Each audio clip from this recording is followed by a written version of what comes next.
Garcia Fernandes, aqui da Universidade Federal de Uberlândia. E nesse vídeo de número 4, nós vamos estudar um pouquinho a microempresa e a empresa de pequeno porte. Tá? As microempresas e empresas de pequeno porte são regulamentadas pela Lei Complementar número 123 de 2006, que foi também, né, a legislação que regulamentou também o Simples Nacional. O Simples Nacional já existe há muito tempo, mas a legislação regulamenta tanto as microempresas quanto o Simples.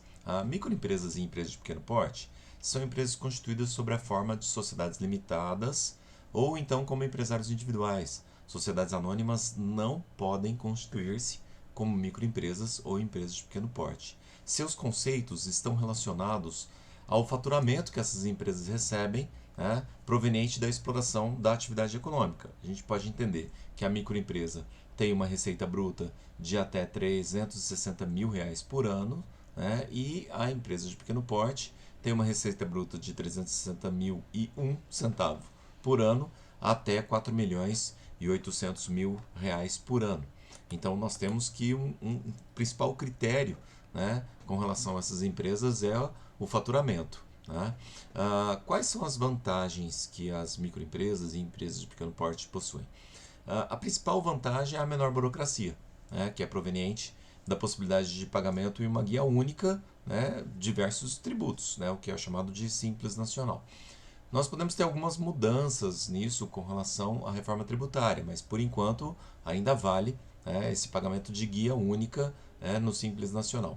As obrigações previdenciárias e trabalhistas são mais simplificadas para esses empresários, né, dispensando o empresário de comunicar, por exemplo, férias coletivas para o Ministério do Trabalho, bem como a fixação de quadro de trabalho de empregados. Né, então nós temos uma diminuição de burocracias nessas áreas. Também a fiscalização dos órgãos públicos tem que ser orientadora, né? É diferente das demais fiscalizações, né? Essas fiscalizações têm um caráter orientador inicialmente, né? E a possibilidade de participação de algumas licitações exclusivas. Então, a nossa modificação da lei complementar nas microempresas deu a elas o direito de participar de algumas licitações específicas com o poder público. Tá? Quem não pode ser microempresa? Tá? Empresas, como eu já falei para vocês, né, que são constituídas sob a forma de sociedade anônima, tá? Empresas que têm outras empresas, né, no seu capital social, tá? Empresas que sejam filiais, sucursais, agências ou empresas de representação no Brasil de uma pessoa jurídica com sede no exterior, tá? De cujo capital participe uma pessoa física que seja inscrita como empresário ou sócio de uma outra empresa que recebe tratamento jurídico diferenciado, para evitar que uma mesma pessoa tenha 5, 6, 7 microempresas todas no seu nome. Né? Então, as empresas não podem ser consideradas microempresas se tiver sócios em outras microempresas. Né? E, basicamente, a empresa que ultrapassa o limite, né, da receita bruta anual, como nós já vimos lá, 4 milhões e 800 mil. Tá? Ainda não pode ser microempresa a empresa cujo titular ou sócio participe com mais de 10% do capital social de outra empresa que não seja beneficiada, né, pela lei complementar, né, desde que a receita bruta global entre as duas empresas ultrapasse o limite, né, de microempresas e empresas de pequeno porte de faturamento, né, ou cujo sócio seja titular, administrador ou equiparado a uma pessoa jurídica com fins lucrativos, né, quando a receita também ultrapassa aqueles limites. Tá? Empresas como cooperativas também não podem ser microempresas, né?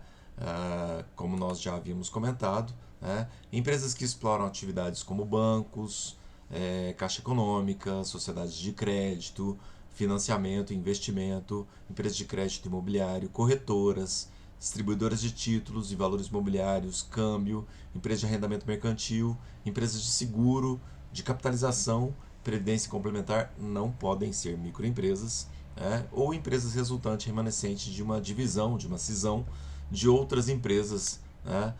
Pelo menos num prazo de 5 anos. Tá? Como eu falei para vocês, sociedades anônimas e empresas cujos sócios ou titulares guardem cumulativamente com contratantes de serviços em relação de personalidade, subordinação. Né? Então você não pode ter empresas que são formadas com empregadores e empregados, por exemplo, né, para evitar a fraude, né, nessas situações. Tá? O Simples Nacional, que é um dos principais benefícios do pagamento das microempresas, né, se caracteriza pelo pagamento de uma guia única, né, com alíquotas que variam de 3% a 8,6%. Isso é muito proporcional ao faturamento da empresa, né, levando em consideração o faturamento bruto, tá, e não a renda líquida.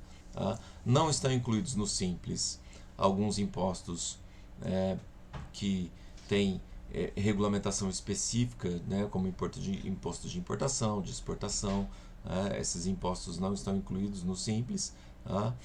E todas as empresas que ultrapassam o limite de faturamento, né, vão perder a condição, né, de continuar efetuando o pagamento do Simples, né, porque aí a empresa deixa de ser microempresa ou empresa de pequeno porte. Tá?